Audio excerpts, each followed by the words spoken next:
Hi, welcome to trend of stock.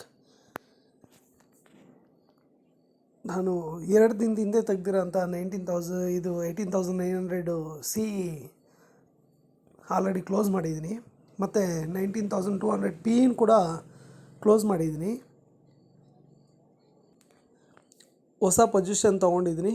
ಅದು 19,500 ಮೇಲೆ ಇರೋ ಅಂಥ ಮಾರ್ಕೆಟು. ಅದು ಯಾವಾಗ ತೊಗೊಂಡಿರೋದು ಅಂದರೆ ನೀವು ನೋಡ್ಬೋದು, 1:47 ತೊಗೊಂಡಿದ್ದೀನಿ.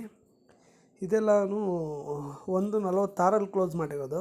ಇದು 11:42 ಕ್ಲೋಸ್ ಮಾಡಿದ್ದೀನಿ. ಇಲ್ಲಿ ನೋಡ್ಬೋದು ನೀವು. ಬನ್ನಿ ಇವಾಗ ಚಾರ್ಟ್ ನೋಡೋಣ ಯಾವ ಥರ ಇದೆ ಅಂತ. ಚಾರ್ಟಲ್ಲಿ ನೀವು ನೋಡ್ಬೋದು, ಇದು ಆ್ಯಕ್ಚುಲಿ ಗ್ಯಾಪ್ ಅಪ್ ಆಗ್ತಾನೆ ಇದೆ. ನೀವು ನೋಡಿ, ನಾನು ಹೇಳ್ದಂಗೆ ಇದು ಹೈಯರ್ ಐ ಪೊಸಿಷನ್ ತಗೊಂಡು ಇಲ್ಲಿ ಗ್ಯಾಪ್ ಅಪ್ ಆಯಿತು, ಮತ್ತು ಇಲ್ಲಿ ಗ್ಯಾಪ್ ಅಪ್ ಆಯಿತು, ಮತ್ತು ಇಲ್ಲಿ ಗ್ಯಾಪ್ ಅಪ್ ಆಗಿದೆ. ಇದು ಇದೇ ರೀತಿ 19,500ವರೆಗೂ ಹೋಗಿ ಅಲ್ಲಿ ಎಕ್ಸ್ಪೈರಿ ಆಗುತ್ತೆ ಅನ್ನೋ ನಂದೊಂದು ಅನಿಸಿಕೆ ಹೇಳ್ತಾ ಇದೆ. ಸೊ ಇದು ತುಂಬಾ ಚೆನ್ನಾಗಿ ಅಪ್ ಟ್ರೆಂಡಲ್ಲಿ ಇರೋದ್ರಿಂದ ನಾನು ಇನ್ನೂ ಅಲ್ಲಿ ಹೋಗಿಲ್ಲ. ಅದಕ್ಕೆ ಮೊದಲೇ ನಾನು ತೆಗ್ದಿದ್ದೀನಿ 19,500. ಅದು 200 ಪ್ರೀಮಿಯಮ್ ಇತ್ತು. ಒಳ್ಳೆ ಪ್ರೀಮಿಯಮ್ ಅಂತಲೇ ಹೇಳ್ಬೋದು. ಒಳ್ಳೆ ಪ್ರೀಮಿಯಮ್ ಕಲೆಕ್ಟ್ ಆಗುತ್ತೆ.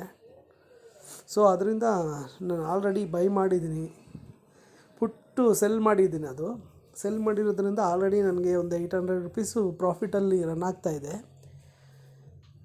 ನಾನು ಯಾವ ರೀತಿ ತೆಗ್ದೆ ಅಂದರೆ, ಹೈಯರ್ ಐ ಪ್ರೈಸ್ ಆಕ್ಷನಲ್ಲಿ ನೀವು ನೋಡ್ಬೋದು. 1 ಅವರ್ಗೆ ಹೋಗಿ ನೋಡಿದ್ದೀರ ಅಂದರೆ ಪ್ರೈಸ್ ಆಕ್ಷನಲ್ಲಿ ಇದು ಹೈಯರ್ ಐ ಇಲ್ಲಾಗಿದೆ.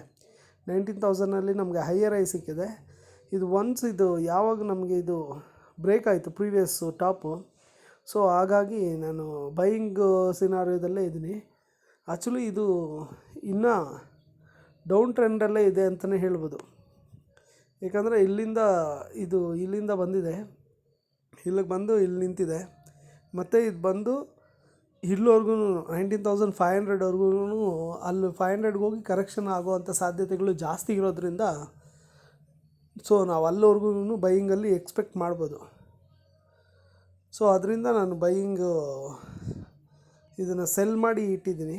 ಸೊ ಸೆಲ್ಲಿಂಗಲ್ಲಿ ನಮಗೆ ಅಪ್ರಾಕ್ಸಿಮೇಟಾಗಿ ಒಳ್ಳೆ ಡೀಸೆಂಟ್ ಪ್ರಾಫಿಟ್ ಅನ್ನೋದನ್ನ ನಾವು ನೋಡ್ಬೋದು. ಸೊ ನನ್ನದು ಟೋಟಲ್ ಪ್ರಾಫಿಟ್ ನೀವು ನೋಡ್ಬೋದು, 12,000 ಪ್ಲಸ್ ಪ್ರಾಫಿಟಲ್ಲಿದೆ.